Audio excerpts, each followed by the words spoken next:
So, doctor, we know that obviously hearing tests are performed at the birth of a child, but tell us how vision is assessed at such a young age. Oh, that's a great question. I love it. Hearing is assessed in the hospital with a auditory evoked potential test because hearing is fully developed at birth, so they're able to screen for that in the hospital and assess it.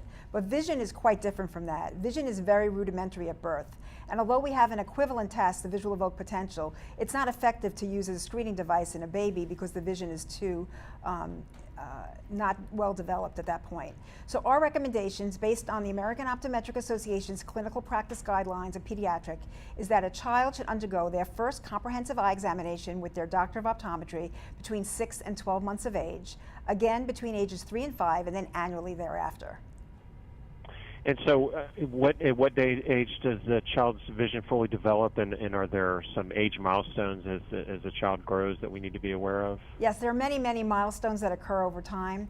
By age 6 months, the child is able to see 20/20. We're able to assess that at that point. But their visual skills, their ability to converge their eyes and to track and to focus their eyes continues to develop over time. So a child's visual abilities will keep improving, and we need to make sure that a child's visual skills meet or exceed their demands. So a baby can converge by 6 months of age, but obviously does not have the same visual skills as a child will need by the time they're in school. And that's one of the reasons that we want to have those comprehensive eye examinations. And you mentioned that the child should get their first eye exam sort of starting after 6 months. Is there a timeline that perhaps is different if the parents have a history of vision problems? So our recommendation of the American Optometric Association between 6 and 12 months is for a routine assessment for a child for their first assessment. However, if a parent thinks that there's something wrong or is seeing something wrong prior to that, a baby can even be evaluated right after birth. The American Optometric Association actually has a public health program called Infant C, that's Infant SEE, and we provide no-cost vision assessments for every baby in this country in the first year of life. So we recommend that every new parent schedule their comprehensive eye examination for their baby with their doctor of optometry through infantc.org, which can also be found at our website, AOA.org. And are there some warning signs that parents should be aware of if their baby or toddler might be having vision problems? So if the baby's eyes may not stay aligned all the time before 3 months of age, but after 3 months, their eyes should be straight all the time. If they notice that a baby is avoiding eye contact, not interacting with toys or playing with things, those could all be indications that the child is having trouble seeing.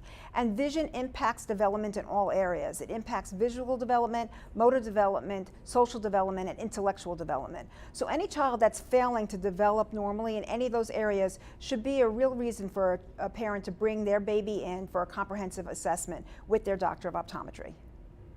And as far as the most common vision problems that you see in newborns, toddlers, preschoolers, things like that, what might they be? So the most common problems that a child will have will be something with refractive error, where the child may have trouble seeing. They may be severely nearsighted or farsighted or have astigmatism. You also have issues with clogged tear ducts. You have trouble with the eyes not being straight or aligned. And in this day and age where 3D vision is so critically important, not just for games, but for educational matters and for professional jobs, it's important that every child have the opportunity to develop good vision, because vision does develop over time. And if a child's vision is not developing normally, it's going to have a negative impact in all of these other areas. But conversely, by having a comprehensive eye examination and intervening early, we can get that child's visual development back on track and have a big impact on that child's overall achievement in life. And beyond the exams, obviously, are there things that we can do to keep our eyes healthy? Are there exercises or specific things to eat? So it is important to stimulate your child's vision as much as possible. Playing with lots of toys and mobiles and rolling balls and 3D tasks and puzzles are all great ways. Playing and banging on pots and pans and playing with boxes are all great ways to stimulate the vision. Vision needs to be stimulated. The child needs to interact with this. It's important for a child to eat a healthy diet. Green leafy vegetables and things that provide lutein and zeaxanthin, bright, colorful vegetables, are all important. Protecting your child's vision from the sun is important as well. You want to get good quality sunglasses to protect them from the damaging UV radiation. The feeling is that radiation that's exposed to the eye will cause impacts down the road, and it's cumulative in effect. So the sooner you protect your child's vision, the dividends will pay off throughout their life. And we got to feed them those carrots, right? Yes. Carrots actually are not as important as they used to say. Carrots do provide vitamin A, but vitamin A is a fat-soluble vitamin, so your body actually stores it in your body. It's actually more important to have those dark green leafy vegetables to provide the macular pigments that are necessary to provide great vision. Wonderful. So Maria, thank you for your patience. Please tell us Ruby's story and let us know about that and how she's doing today. Yes, so Ruby was actually born premature at 32 weeks, and we were referred to an eye doctor to check on her retina development. And so she has been going to an optometrist since 3 months, and every year after that. In December of 2015, she was 7 at the time, she started having a lot of headaches, and they seemed to be very severe as she would wake up screaming, crying, and it was just very hard to deal with that.